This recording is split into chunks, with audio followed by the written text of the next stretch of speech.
നമസ്കാരം കൂട്ടുകാരെ, എന്റെ പേരാണ് രുദ്രജിത് ഭാസ്കർ. പാനൂർ ദേശാണ്. ഞാൻ പറയാൻ പോകുന്ന കഥയുടെ പേരാണ് ആഗ്രഹം. നമുക്ക് പറയാം. അടുത്തടുത്ത് ഒരു കുഞ്ഞൊരു ഗ്രാമത്തിൽ ഒരു ആലമേൽ കുഞ്ഞൊരു കുടില് ഒരു ബാലൻ താമസിക്കുന്നു.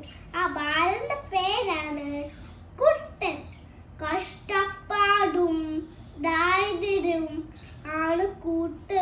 ഒരു നേരത്തെ ആഹാരം പോലും ഇല്ലാത്ത അവനെ പഠിക്കാൻ നല്ല ആഗ്രഹമുണ്ടാണ്.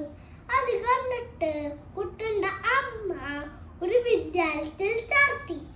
അതിൽ എത്തിയപ്പോൾ എല്ലാവർക്കും പുതിയ ബാഗ്, പുതിയ ചെരുപ്പ്, പുതിയ വസ്ത്രങ്ങൾ അതൊക്കെ കണ്ട് കുട്ടൻ്റെ അമ്മയ്ക്ക് സഹിച്ചില്ല. എന്നിട്ട് കുട്ടൻ ഒരു സുഹൃത്തിനെ കിട്ടി. ആ സുഹൃത്തിന്റെ പേരാണ് ബാബു. നല്ല പണക്കാരനാണ് ബാബു. എന്നിട്ട് കുട്ടൻ ബാബുനോട് ചോദിച്ചു, നിന്റെ വീട് ഓലമേഞ്ഞതാണോ ആടുമേഞ്ഞതാണോ? അപ്പൊ കുട്ടൻ ബാബു പറഞ്ഞു, എന്റെ വീടൊരു മാളികപ്പുറം പോലത്തെ വീട്. അപ്പൊ കുട്ട അതിശയത്തോട് പറഞ്ഞു, മാളികപ്പുറോ? അതെന്താ എന്ന് പറഞ്ഞപ്പോ ബാബു പറഞ്ഞു, എനിക്കൊന്നും അറിയില്ലേ മാളികപ്പുറം. നീ ഒരു ദിവസം എന്റെ വീട്ടിലിരിക്കുവാണ് ബാബു പറഞ്ഞു. അപ്പൊ കുട്ടനും ബാബുവും ബാബുയുടെ വീട്ടിൽ നടന്നു പോയി. എന്നിട്ട് കുട്ടൻ നെട്ടിപ്പോയി. ഒരു കൊട്ടാരം പോലത്തെ വീട്. എന്നിട്ട് ബാബു വായിൽ തന്നപ്പോളോ ഒരു നായക്കുട്ടി.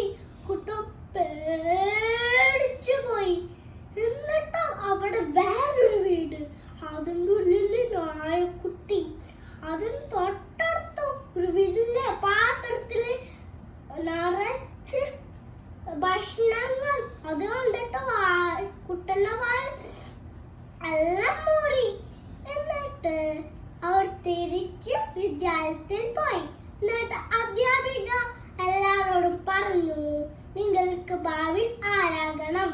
അപ്പൊ കുട്ടൻ ആരൊക്കെ പറഞ്ഞു, എനിക്ക് ബാബുയുടെ വീട്ടിലത്തെ പട്ടുകുട്ടിയായാ മതി. എന്നിട്ട് എല്ലാരും ചിരിച്ചു. പക്ഷെ കുറെ നേരമില്ല, അവർക്ക് മനസ്സിലായി കുട്ടന്റെ അവസ്ഥ. കൂട്ടുകാരും അധ്യാപികയും കുട്ടൻ സഹിച്ചു.